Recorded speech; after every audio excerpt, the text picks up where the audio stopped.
Hello and good morning to another live session with us here at Dream Data. As usual, I'm and Stefan. I said good morning, but that might not be true for all of you.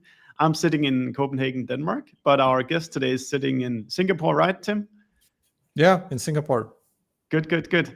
So I'm really excited to talk with you today, Tim, because first of all, I've been using Ahrefs since 2017 or something like that, and I've always loved the marketing that you guys have been doing. And since you've been the CMO ever since then, I'm sure you've played a pretty big role in what's been going on.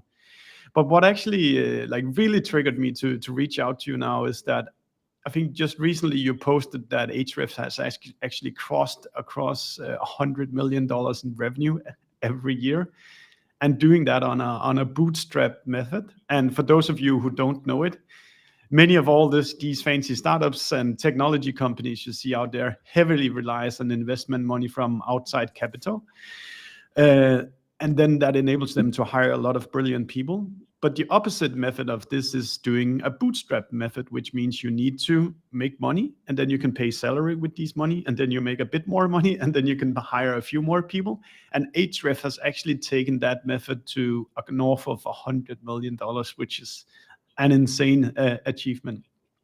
But Tim, before we dive into all these questions that I want to ask you, for those who are not in SEO and have never heard about, and probably you get this question a lot, Ahrefs, is that the correct pronunciation? And what is it that the product do, and how did you get into this business? Yeah, Ahrefs is exactly the correct pronunciation. And when I say correct, this is how we pronounce it. Because if we go to the US and look at how people read it, or UK, how native English speaking people read it, they either say Ahrefs or Ahrefs. So yeah, I'm not sure what's the grammatically correct, but the way we No. pronounce it at our company is Ahrefs. And yeah, I Oh, see that's Joe good. Glover. Hey Joe, how's it going? Cool. But yeah, so what is the Ahrefs product if we are to explain the outsiders what it does? Yeah, Ahrefs is basically a suite of tools for SEO professionals and for digital marketing professionals. That does a bunch of things. It helps you understand what people are searching for in Google. It helps you understand how your competitors are getting traffic from Google. It helps you understand how healthy and well optimized your website is. It helps you understand who is linking to you or your competitors. Uh, there are a lot of different use cases, and our customers are not even necessarily SEO professionals. Of course, the majority of them are SEO professionals because we are first and foremost SEO tool. But the insights that we provide are very helpful in many different industries. For example, quite a few VCs are customers of Mhm. Ahrefs because our tool helps them to kind of research the websites of the companies that they're looking to fund, research the competitive landscape, research the search demand around a certain industry. So there are a lot of different use cases for Ahrefs, but mainly it is used by SEO professionals to improve their websites and to get more traffic to their websites and to create better content that helps them to be discovered. Yeah, and I can just testify as well that it's a product that I've been using almost every single day since 2017, and it's really great. Even for the not technical people, it's quite easy to extract the value out of it. So, first question: you started almost 10 years ago now, right? I imagine Yeah. maybe you can. What would be the biggest difference between the job you? What was the job you arrived at back then, and what is your job these days? Oh, it is so much different because when I just joined the company in 2015, there were just I think 16 people on our team. Oh, I don't remember if I was number 16 or if I was number 17, but basically less than 2 dozen people in the company total. Right now, we're still fairly small for the company with our size. We're just slightly over 100 people, maybe 120, something like that. So we don't grow our headcount that much, but we've crossed 100 million in revenue. I think that was 2 years ago. So it's Oh not very wow. recent. We've crossed that a few years ago already. So we're past that. And the way my job changed is that when I joined the company, I was the only marketer in the team, and I was doing everything I could myself. But back then, the scope of work was also smaller, because as the company was growing and as I was growing the marketing department and taking on more and more scope, Yeah. I was hiring people. So right now, the marketing team, I think it's around 30 people, Okay. somewhere Yeah. like that. I always, when I count, I always forget the exact number, but I remember that it's around 30 people. So yeah, I went from being a single marketer in a SaaS company to managing a team, to building and managing a team of Yeah. 30. So basically, I hired everyone myself. I didn't inherit anyone. That's it's almost incredible when you see the CMO turnover nowadays that you've managed to stay at the same company and remain a happy employee at the company. Um, how do you feel about this? This is something for me as well personally. Like I've been part of a few companies that have grown quite fast. And how do you feel about this transition from going from being hands-on everything to having to succeed through other people? How have this transition been for you, and how do you remain effective while you can't get your fingers into everything because that will stop the whole process? I'm still very hands-on, unfortunately. This sometimes creates some tension between myself and some of the members of our marketing team, because sometimes I would jump in and I don't know, micromanage stuff, Yeah. while I should sometimes just let them do their work and make their own mistakes and learn from their own mistakes. So yeah, in the past couple years, that was a transitioning period for me. I've been learning more about managing, leadership, reporting, processes, those kinds of things. But I still like being hands-on. I still like to create stuff myself. I still like actually participating in some of the things. It's just my focus over time, it switches from a channel to channel. So sometimes Mm. I would be very proactive with our content marketing. I would try to contribute a lot of ideas, give a lot of feedback. Then, for example, I would try switching to social media and try to fine tune our social media strategy. In the past couple of years, since the pandemic was over, we've been developing our events strategy. We've been both sponsoring different conferences Yeah. and started to do some events of our own, both in Singapore and also around the world. We did some smaller events. We're doing a big conference right now in Singapore, end of October. So, quick plug. If anyone Mm. needs a business excuse to travel to Singapore, we have a great conference end of October. So yeah, it's just all the time my focus shifts to something else, and that's when I let go whoever is responsible for this part, for content marketing, for events, for partnerships, and they move to developing some new part of marketing. For example, right now what I'm very much interested in is the um, connection between sales and marketing, because historically Mm. we didn't even have a sales team, because all our customers were self-serve. They would just come to our website and buy.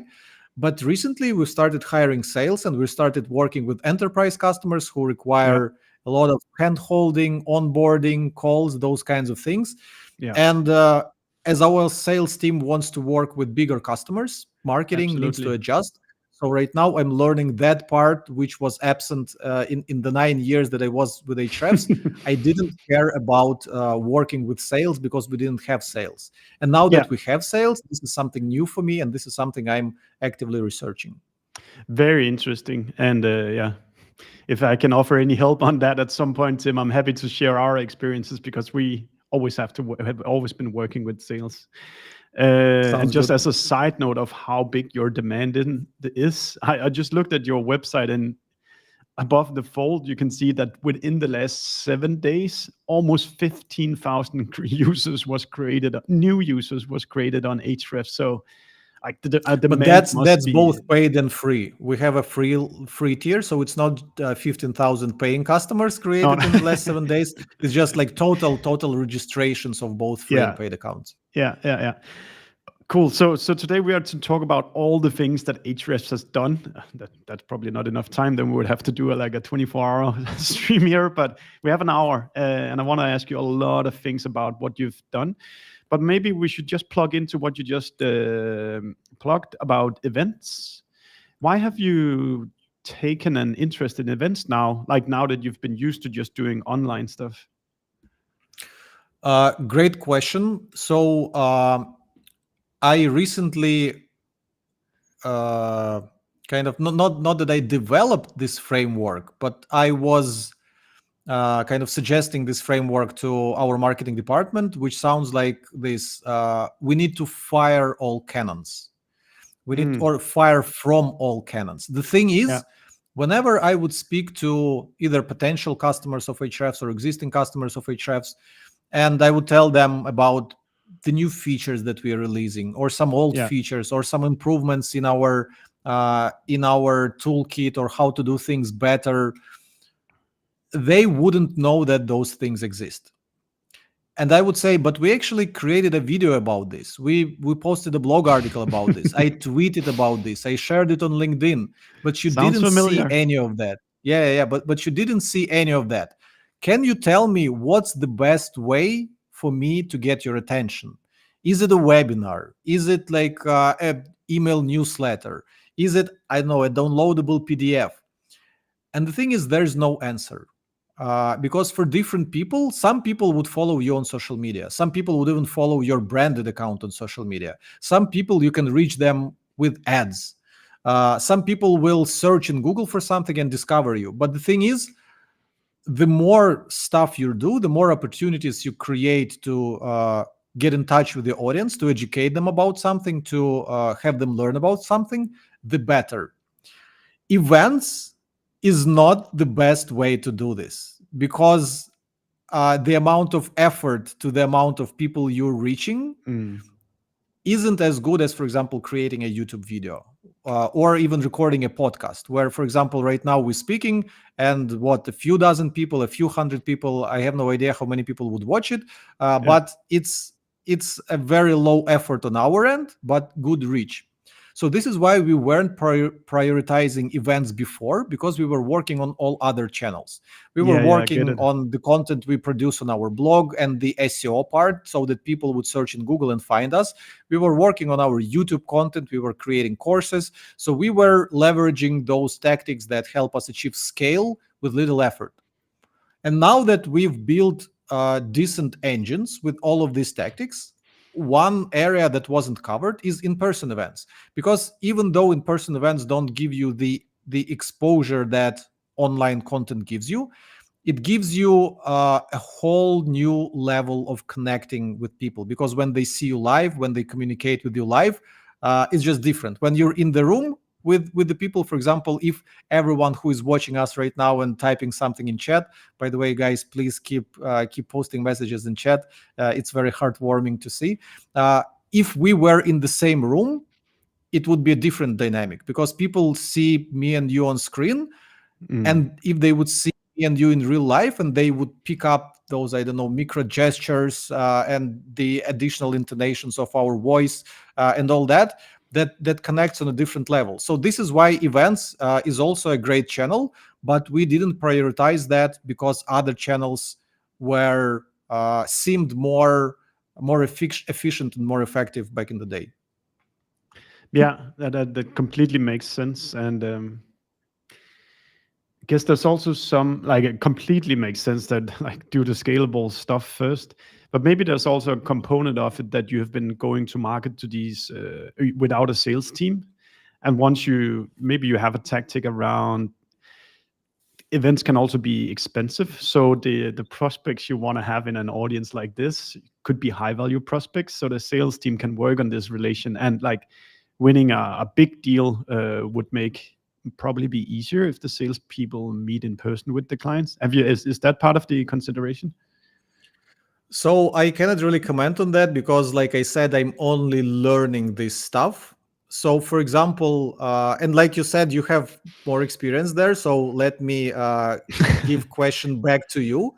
So, are events more effective for landing enterprise customers as opposed to account-based marketing, where you just identify a few of your ideal customers and you just target them with whatever, with outbound emails, with some gifts that you send to their office, trying to get a call, trying to get them on the call with someone from your team?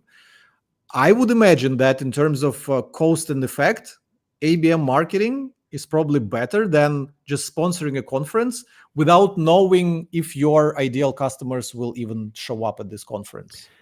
Absolutely, and yeah, we've actually made a blog post about how to succeed with the events without buying a booth. So I completely agree Oh, on that one. please But send me a link to that. yeah, some of the where we've found magic in the physical events have been when we are joining current customers with new prospects. We had one event in Paris just last week. We have one coming up in London, and that's going to be around. There's a conference called SaaStr, and at this SaaStr conference, we're hosting a pre-party where we're buying beers and drinks for everybody who's coming. We've invited our own customers, so they're kind of our small agents out in the crowd. And then we're inviting this whole crowd of people that are involved in SaaS. And that typically tends to be a good shape for us because drinks cost some money, but they're not super expensive compared to what a booth will cost you at a conference. So you can kind of plug into these conferences in this way. We could talk more about this if you want, or we can move on to other Let's park questions it. that you Let's have. It's park up it. to you. I really wanna. I actually was thinking to myself. So we promised that the audience would be kind of how you'd bootstrap your way to 100 million ARR. But I was thinking maybe we can even make some buckets here. Maybe a bucket of things that have generated a lot of awareness, things that have generated a lot of users for you, and things that have generated revenue for you, which might not necessarily always be the same thing. Is there any of those three buckets you would like to catch on first, Tim? To be honest, we were eating our own dog food from day one. So we were relying on SEO a lot, and our search traffic was growing pretty nicely. We were investing in content marketing. So yeah, there are a bunch of things that we've done. Content marketing and SEO is one of them. And when I say content marketing, it's not just publishing on your blog, but we were quite early to the YouTube game. Yeah, I was I just checking believe, your channel this morning. It has 500,000 subscribers now, which is insane. yeah, I started recording the first videos for YouTube the same month that I joined the company, because Oh. if you sort the videos on our YouTube channel to show the oldest first, you'll see some embarrassing videos of myself shot on what was that, iPhone 7 at this time, or what was that? And it took me a lot of effort to record this video because I didn't have enough confidence to just speak like I'm speaking to you right now, or when Yeah. I'm sharing some use cases right now on LinkedIn and Twitter, where I just hit record button and I just record in 5 minutes whatever I want to tell people. I was too in my head about doing everything perfect, so I was literally recording sentence by sentence. I would say a sentence, I would hit pause, I would think of another sentence to say, and to record a 5 to 8 minute video back in the day, it easily could take me 2 hours. 2 hours Yeah. to record a simple video because of how kind of insecure and not confident I was about my skills. So yeah, we started our YouTube channel very early, basically since I joined, and then I was super lucky to find Sam, who is our YouTube host, because for me, YouTube was one of the channels that I was working on. I was working on the blog, I was working on the messaging on our homepage and the landing pages, on educational materials, lots of stuff. But then Sam joined the company, and he took over YouTube, and he basically dug deep into how YouTube works, what resonates with people on YouTube. And Sam was an incredible asset for us, because the success with the YouTube channel is all Sam. So in that case, luck helped us, because if I Yeah. wouldn't have Sam, we wouldn't have this YouTube channel. Because And you I cannot can only, you cannot sorry, yeah, go ahead, Tim, go ahead. yeah, you cannot have that much success with a given channel if you don't go all in on it. And if you're trying to manage a few different channels, and you're devoting, I don't know, 20% of your time, 15% of your time, that's not all in. So the channel only took off when Sam became the head of it. There's probably a good marketing lesson there, that you could only succeed if you go all in on a certain channel. Like, I was just comparing, we actually at Dream that have more videos posted than you guys have on YouTube, but we have, I think, 400 followers, like 400, and you have 500,000. So there must be a million things you have done right on YouTube. If the crash course here in like 1 or 2 minutes, what is the most important thing if you are betting on YouTube? Like, what are the things you need to get right here? So first of all, we were kind of cross promoting our stuff. So for example, let's say we had 10,000 customers back in the day, Yeah. or like we had 10,000 paying customers and 5 times more free customers. That is already audience who knows Ahrefs and who wants to learn something about us. So we were promoting videos to these people. So that audience that we have on YouTube, it was not made from zero. It is an intersection of the customer base that we have at Ahrefs and people who heard about Ahrefs brand that Smart. fueled YouTube. So if we would launch a YouTube channel that is unrelated to Ahrefs and we needed to grow just this channel, then we wouldn't have an existing audience to tap into. So as our audience was growing, we were kind of bringing that audience to YouTube. So that's the first thing.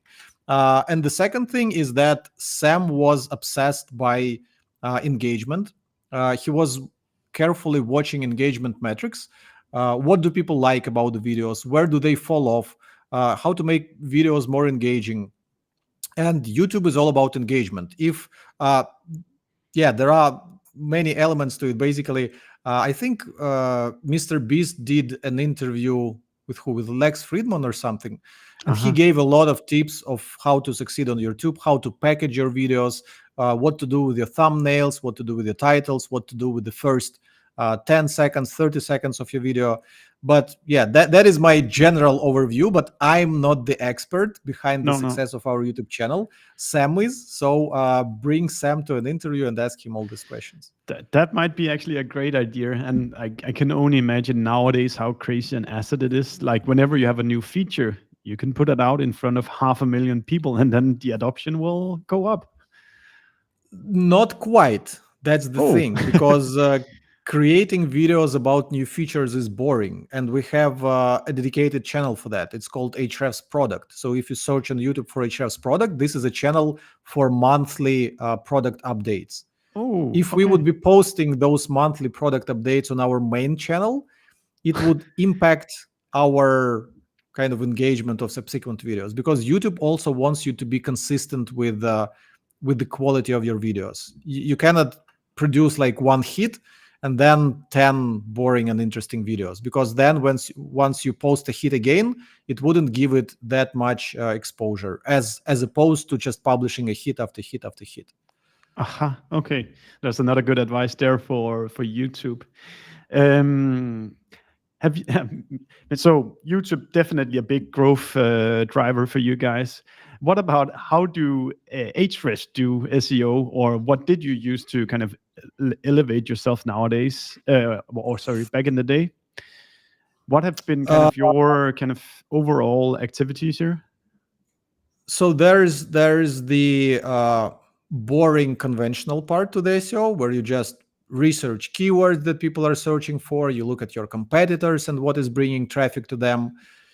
But then you need to first create all this content, and we also have this framework that content should be created by uh, the most knowledgeable person on your team. And oftentimes content is being created by some cheap writers, and then the marketing leaders are wondering why our content is not getting picked up by Google, because people who created it are not experts about the things that they're writing about. So in the early days of Ahrefs, I have created quite a bit of content myself, and they still do occasionally write something for the blog where I feel that I'm the best person to cover this topic, or I have some unique ideas to share. So that's the first thing. As simple as that. The most knowledgeable people on your team should be creating content. The best, the biggest experts. And the second thing what helped us is thought leadership. We were publishing quite a few data research studies where we would study the impact of links on rankings, or the study of on-page factors. Or, for example, one of the most linked studies that we have on our blog is how long does it take to rank in Google. So a lot of people are wondering how long does it take to rank in Google, but we Absolutely. actually had enough data to study this. And a lot of people are still linking to this article. So thought leadership, it helps you get notoriety and links and reputation. So it is not enough to just publish the same content as everyone else. You also need to build a reputation for yourself that you are a credible source and that you have something unique to say. And those kinds of data studies, using the proprietary data that your business has access to, they are a great way to do this. And we can dig deeper into how to do this, because people would think that Ahrefs is sitting on a pile of data. This is why they can do all those studies. But everyone can do a data study. Yeah, I agree. That's two really good advice, Tim. And I guess like just the reason why it's the most knowledgeable people who should write it is that from an SEO perspective, is that then the readers that would arrive to this post would spend quite some time reading the post, because you can sense that this girl or this guy really knows what they're writing about, and that sends the signal to Google that this must be high quality stuff, because when people arrive here, they spend a lot of time consuming it, right? Yeah, exactly. Cool, Tim. I was just I'm following you on Twitter as well, and liking every other post you do. And Thank you. a few months back, you posted I think what is like a great tweet for us marketers who are obsessed with digital methods to see. I'll just put it on here for everybody to see, which is you probably recognize it, Tim, but I'll just read it out loud for those who are listening.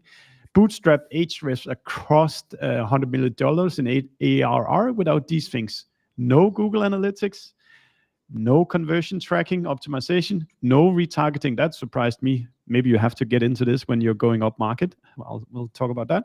No A/B testing, no discount, no bidding on competitors' keywords, plus the discontinued midway affiliate program, free trials.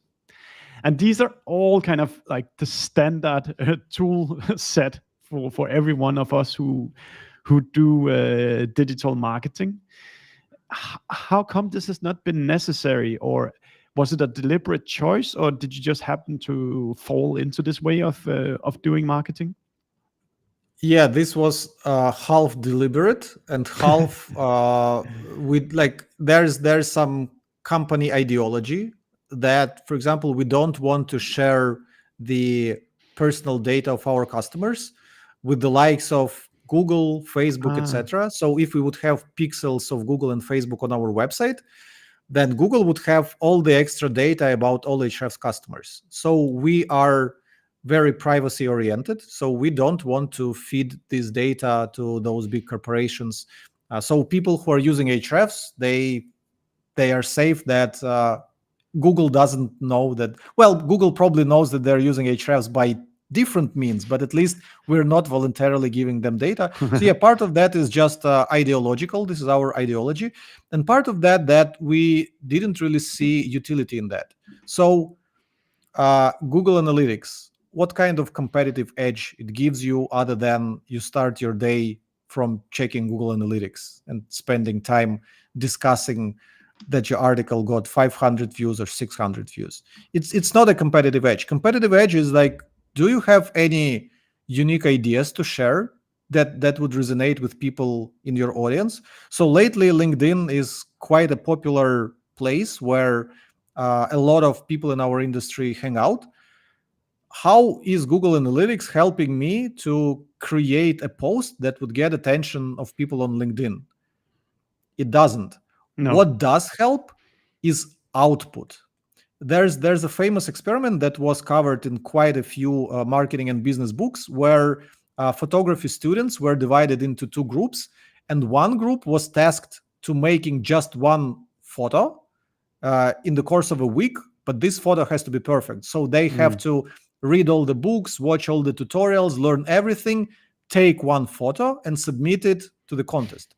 Yeah. Another group was tasked at taking as many photos as they can and then just choose the photo that they think is perfect and submit it to the contest. And you probably already see where I'm going with this, because the group which took more photos, it won the contest, because the more photos you take, the more experience you get and the better you understand how to frame it better, what kind of settings to use on your camera, etc., etc., etc. So Google Analytics doesn't necessarily help you create anything better. It just gives you some data about what's happening on your website. But that data, if your website is doing bad, Analytics just tells you you're doing bad. Yeah. If you're doing good, Analytics tells you you're doing good. But Analytics doesn't give you ideas. If you're doing bad, what can you do to do better? It doesn't give you those ideas. You don't know it. So what you can do is create more output. So for example, if you look at my LinkedIn posts, some of these posts are generating a lot more engagement than others, and I'm learning from that. And I wouldn't learn from that if I would only post once a month. I wouldn't have enough output to better understand what resonates with people on LinkedIn. So yeah, those things, A/B testing, it's not as crucial as more output. Just put more stuff out there and you'll inevitably see which stuff works better, which stuff resonates with people more, and which stuff resonates with people less. So this is why those things are not critical. Yeah, they might be helpful here and there, and each of those things, whether it is Google Analytics or retargeting or A/B testing or whatever else I listed there, it does have its use cases. But the point of that tweet was that none of those things are critical for you to succeed. What is critical for you to succeed is to have a product that people actually want and need, and be able to market this product with your output, with your unique ideas, with your unique approach. That's really great, Tim. And actually, so our team, we post a lot on LinkedIn as well. And I try to also force myself to never ever spend more than 15 minutes on a post, because you don't know if the algorithm is in a bad mood the day you post it. So like you might spend trying to make the perfect post, and then it just gets flushed by something else, and you've kind of wasted all this time. Another thing that I hear you saying is that you need to be in front of people. You need to actually, instead of sitting and looking at numbers in some kind of piece of software, you need to stay super close to the people, speak with them, have physical events, run the YouTube channel where people can reply you, do the LinkedIn post, and you see what works. Yeah. Okay. So many questions. With what way to go?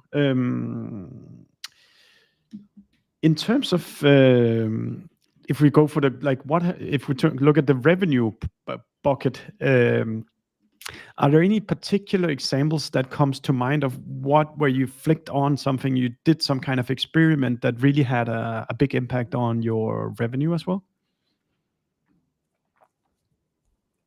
I cannot think of anything specific, to be honest, because we were growing quite gradually. So there was no specific tipping point where the growth has accelerated suddenly. Okay. In fact, the growth has been decelerating because the bigger you get, it's one thing to grow from 10 million to 20 million dollars of revenue. It's another thing to grow from 100 million to 200 million. Yeah. Those are completely different numbers. Both of them are 100% growth because you're doubling your revenue. But to double your revenue when you're at 10 million and to double your revenue when you're at 100 million are completely different challenges. Yeah, maybe we can take Mina's question to support you here. So Mina is writing, how has the pricing strategy shifted and matured throughout the years? Has that been something that you've been leveraging a lot, or has it remained the same? Yeah, pricing strategy is a pretty tough question for us. We've experimented with quite a bit, and we are still going to experiment with it in the coming months. If anyone has been following all the updates of Ahrefs pricing, we're going to roll out more updates in the coming months, most likely. Yeah, pricing is a tough challenge. Because there's the market, there are competing tools, there are competing solutions, there are kind of solutions that in the same area as you but not direct competitors, and you need to understand the value that you are creating and your position in the market.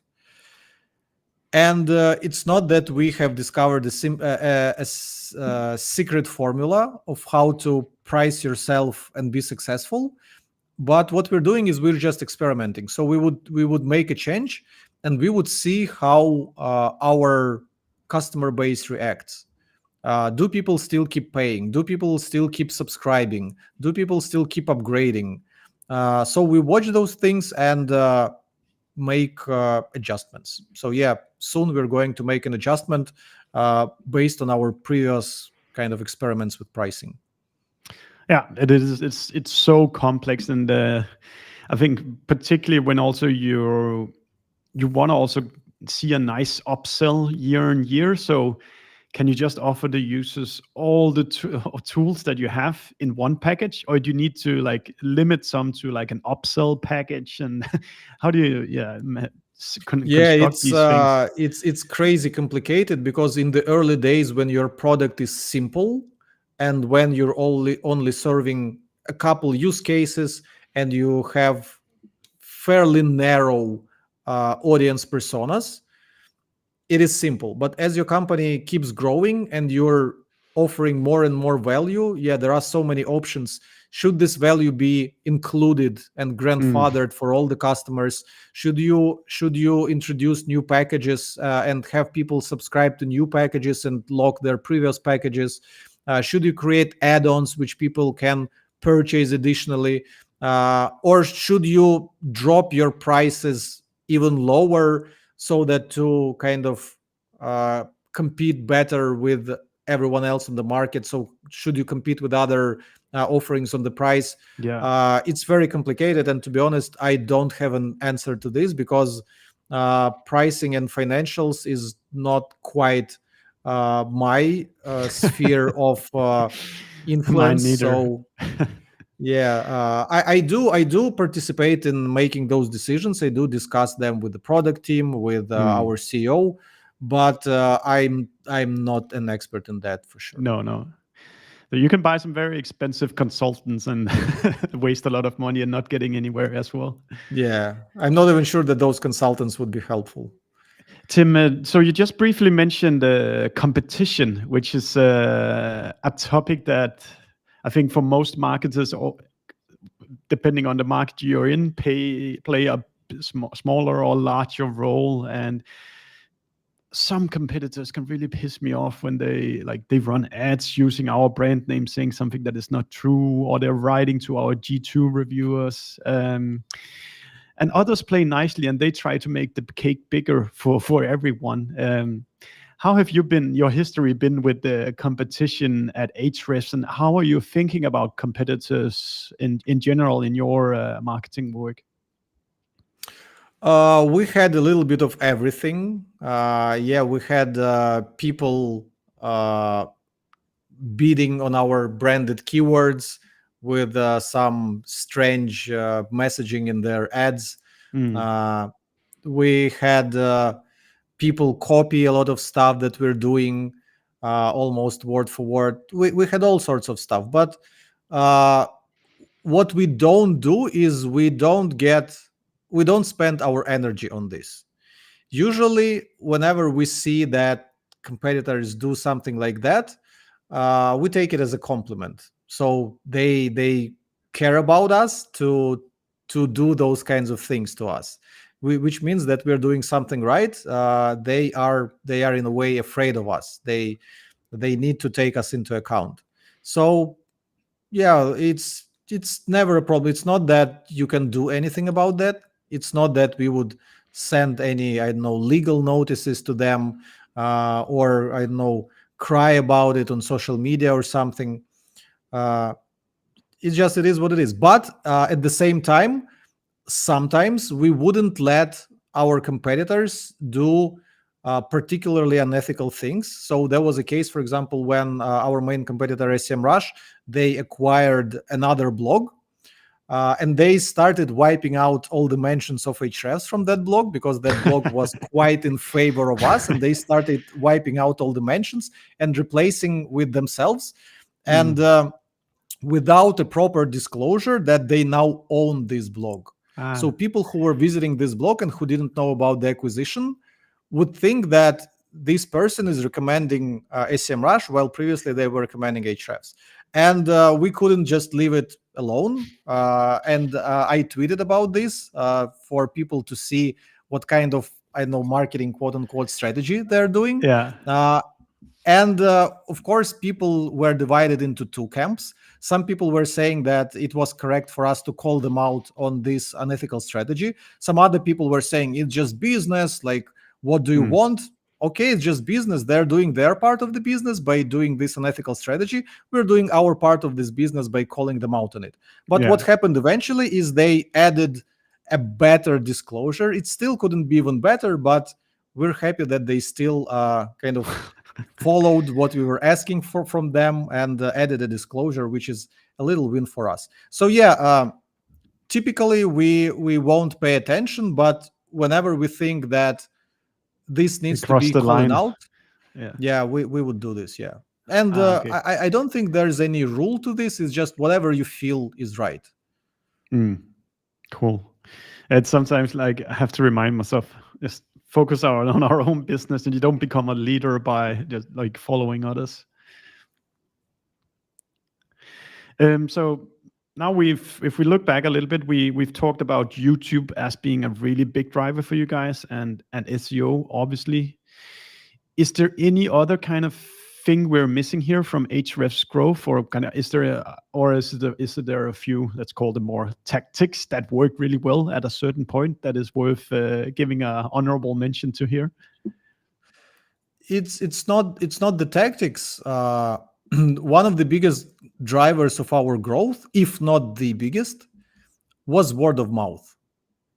So Mhm. people who were using our product and who were happy with it, who were successful with applying this product to achieve certain goals, they were telling about our product to other people.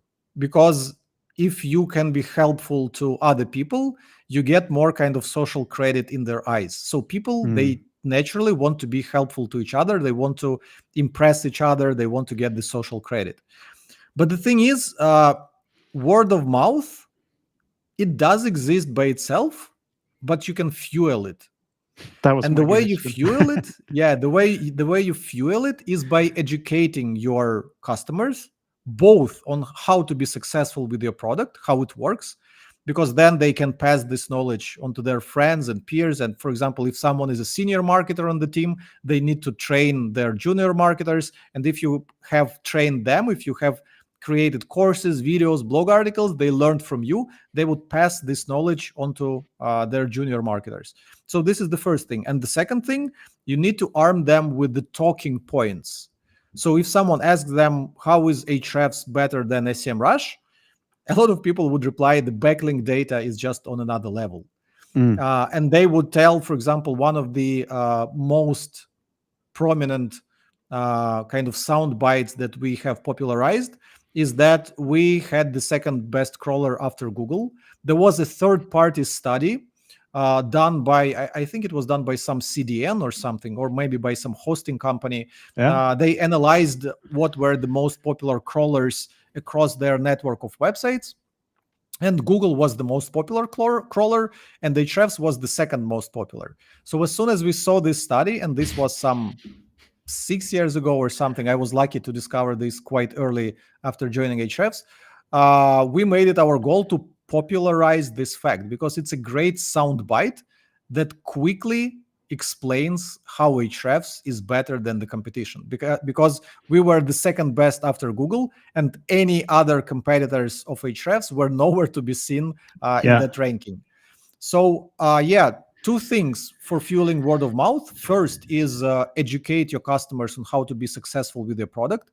And second, give them very specific sound bites of why your product is better than the competition. So when you say sound bites, is it like an actual sound bite, or is it also like tweets from you repeating the message from your Ahrefs channels, or is it? I don't know, call it claims, call it arguments. But these are very specific. Let's call them arguments. Give them very specific arguments, which are easy to remember and which stand out enough to be memorable. So, for example, for us, the second best crawler after Google was quite a memorable argument. And for example, right now, one of the other arguments that I'm popularizing in terms of our backlink data, we looked into APIs of ourselves and SEMrush, how many data points each of us gives for every backlink that you're looking at. And Ahrefs gives 72 data points for each backlink. So we have a lot of information about every backlink. So if you're working with this data, you can easily filter, sort, and basically separate the wheat from the chaff, as they say. SEMrush has 22, so more than 3 times less. And this puts this in perspective, and this helps people to understand why and where Ahrefs is more valuable. I think this is super interesting from a marketing point of view, Tim. Do you is it like a corporate agreed statements, or is it that things that you sporadically put up and push out, or do you sit down and have a meeting about what are the 5 statements that we need to be running at the moment? No, you stumble upon them naturally. And you often need to also test them. So you find something interesting, some point of differentiation. You, I don't know, share it on social media, or even you go to the conference and speak to people and mention it to them, and you look at their reaction, and you see that some things resonate much more than other things. For example, that thing about 72 data points versus 22 data points, I said it at the conference, and they literally got a few messages on Facebook after my presentations of people that said, when you mentioned this, I had like goosebumps because of how like well this was framed and helped to kind of show Ahrefs in perspective. This is when I knew, okay, this resonates with people. They notice it. That's super smart. You know, I don't know why, but I'm thinking on Donald Trump right now, and like how he got elected president the first time, where like he started using Twitter and he would just throw out, you know, by most standards, crazy statements, but some of those statements really catch on Twitter. And then he, like by testing just, in my world, a lot of stupid tweets, he suddenly finds out what's really resonating with people. And then he just goes across the country and the world just repeating these, build the wall or make America great again.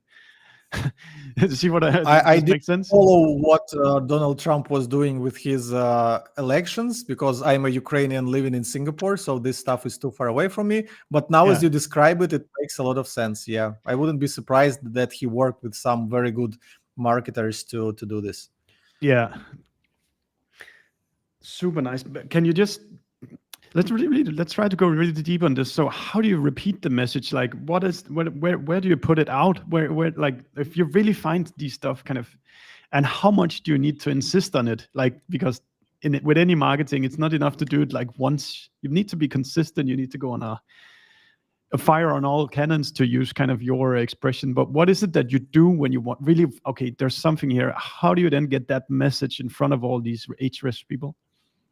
Yeah, exactly. You fire all cannons whenever a certain argument, a certain idea, uh, it can only be mentioned in a specific context. So you cannot be writing an article about, I don't know, ABM marketing, account based marketing, and suddenly talk about the backlinks and squeeze the fact that Ahrefs Ahrefs has more a lot ranking of data factors. points.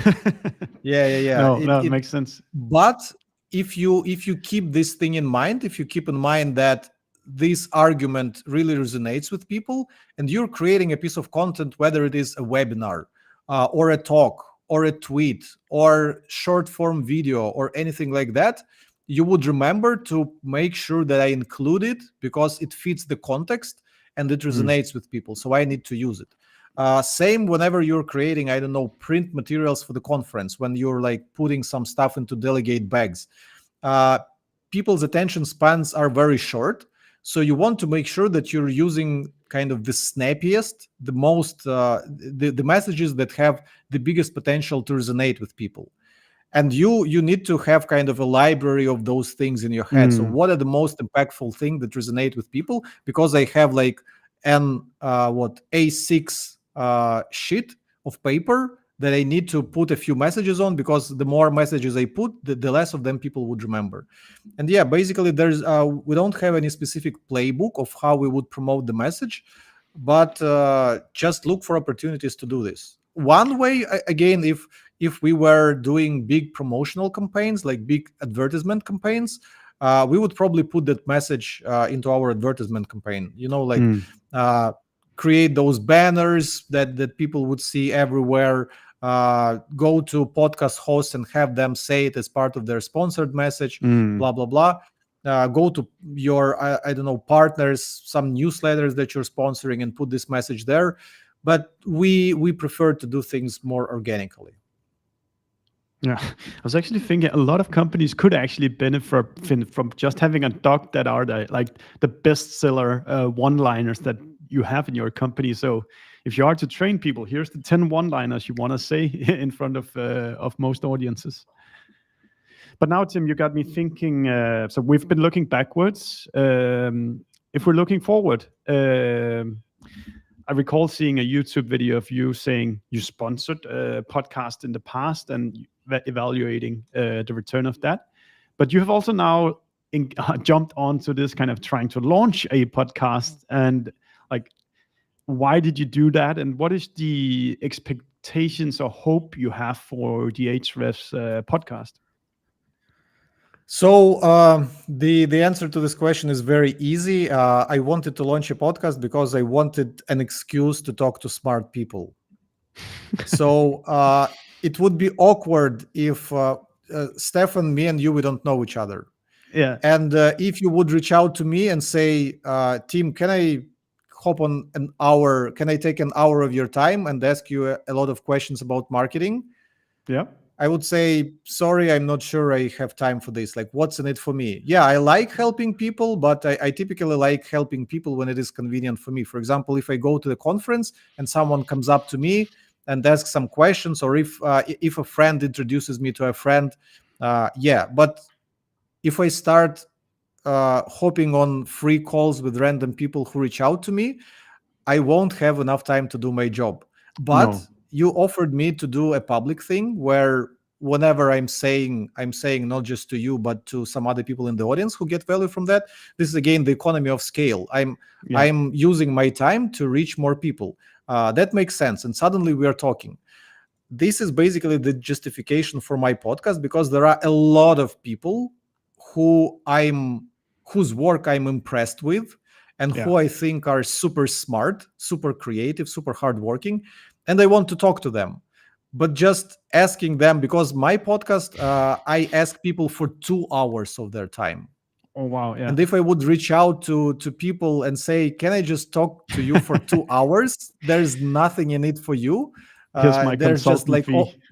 They would just like either say no or ask for a consultant fee. So first and foremost, my podcast is a way for me to get in touch with those people and ask them the questions that are interesting to me first and foremost. This is why I don't care that much about the download and listen numbers, but I believe that I have a hope that whatever questions I'm interested in, some other people in the world are also interested in. So I'm Absolutely. hoping that people would like my way of thinking. They would like my way of questioning.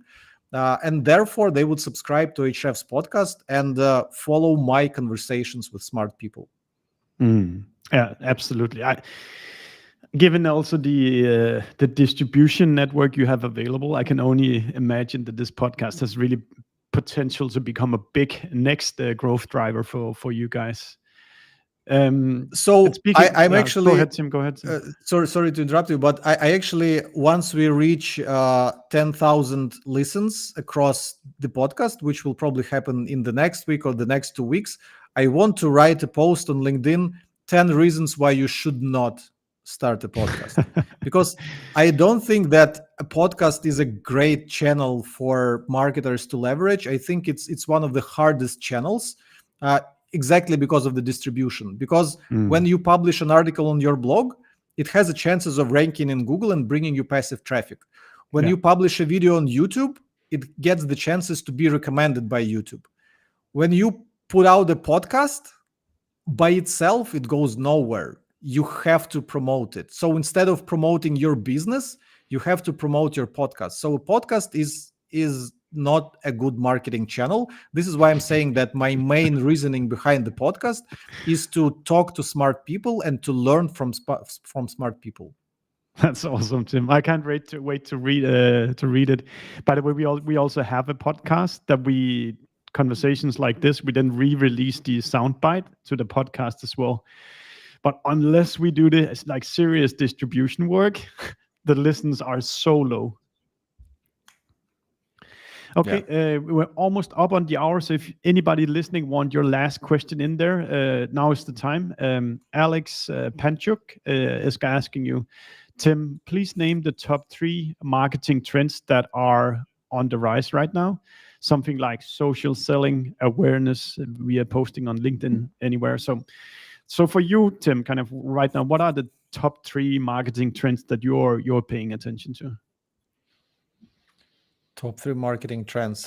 I have no idea, honestly. Maybe just the things you're paying attention to. I'm a big fan of fundamentals.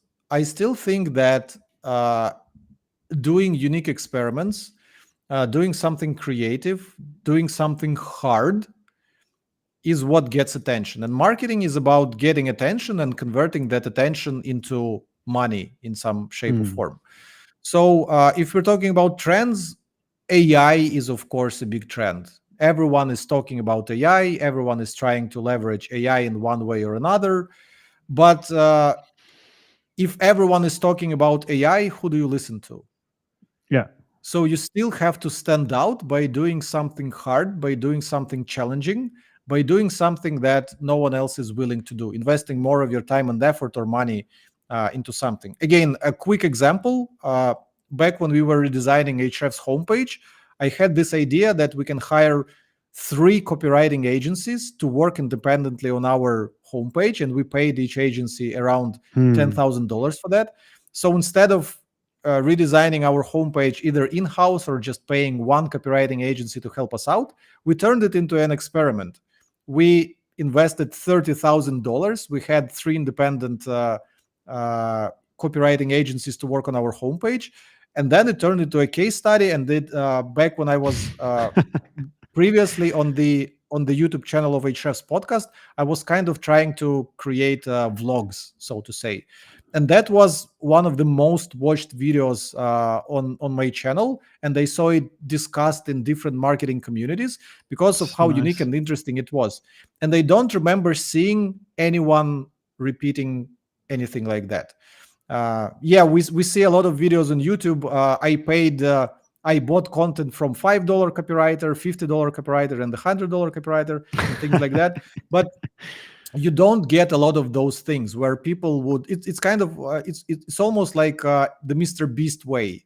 where you would just invest a disproportionate amount of time or money into doing something, Yeah, and then it's suddenly something mundane, something that doesn't typically impress people, is suddenly interesting. that's a really good point. Okay, last question goes to Jeremy. So speaking of speaking of AI, have you guys looked at your data to see the impact of ChatGPT on content performance ranking since its release? On ChatGPT or on those AI overviews that Google is releasing, because it's hard to tell the impact of ChatGPT because people seem to be still searching for stuff on Google. In my opinion, we don't have the data for it because we don't have the data about what people are putting into ChatGPT the same way as we have the data about what people are putting into Google. But in my opinion, those are two different things. So, for example, uh, today I might have searched for buying a keychain for my home keys, but in ChatGPT, I've put a URL of a very long article that I didn't want to read, and I asked it to do takeaways from this article. So those are two completely different things. I wouldn't search for keychain on ChatGPT, and I wouldn't ask Google to do takeaways from an article. So those are two different things. But no, in terms of data, we don't really have the data of did ChatGPT eat any of Google's market share. And like I said, it's even hard to quantify the market share because the things that people are asking from ChatGPT are not the things they would be asking from Google. It seems that ChatGPT opens a whole new use case which didn't exist before. Yeah. Okay, two things. So one, yeah, ChatGPT definitely a new use case. I'll give you an example because we were at lunch discussing Real Madrid, the football team, and they had a player called Redondo, and then they had the old Ronaldo, and we were discussing did they actually play on the same team together at some point? And if you were to ask this question to Google, you'll need to half an hour to go into all these pages about Real Madrid squads. But if you put it into ChatGPT, you'll immediately get the answer. This yes or no, they played in the same team. So it's really about what did I saw? Some people have started to talk about search engines and then answer engines where you just get the answer of what you're trying to understand rather than finding an article that might have the answer to you. The other thing I wanted to mention related to AI content, you probably saw this as well, that some guy bragged loudly on Twitter that he did beat Google with AI written content and it had this massive growth. And then a couple of months later, all the traffic was just down again. So if you do succeed with AI content, make sure not to shout too loud about it, right? Yeah, I'm not a huge fan of generating content with AI. No. Cool. Tim, so we've already talked a lot about Ahrefs, but if people want to reach out to you or to Ahrefs, what would be the best, and what is the best place to follow you nowadays? I saw you starting to questioning your own Twitter game, but as the last thing, how do people get in contact with you and Ahrefs? Yeah, the best way to follow me and to kind of get a stream of my consciousness of the insights that I'm getting while working at Ahrefs is probably LinkedIn these days, because yeah, Twitter has been very bad with engagement. I mostly post the same stuff on Twitter and LinkedIn, and on LinkedIn I get much better comments, much better conversations. And on Twitter, I get almost nothing. So yeah, LinkedIn is the best way to follow my journey at Ahrefs. And in terms of people who are interested in SEO, at Ahrefs we have a bunch of free video courses. For example, there's an SEO for beginners course, or there's advanced link building course, or there's course blogging for business, which I personally created and recorded some 4 years ago, but it's still very relevant today.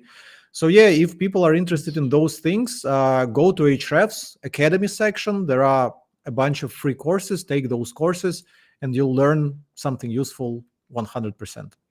Fantastic. Tim, thank you so much for spending that 1 hour with us. We will definitely be releasing this as a podcast and a blog post at some point. But for now, just thank you so much for taking the time to me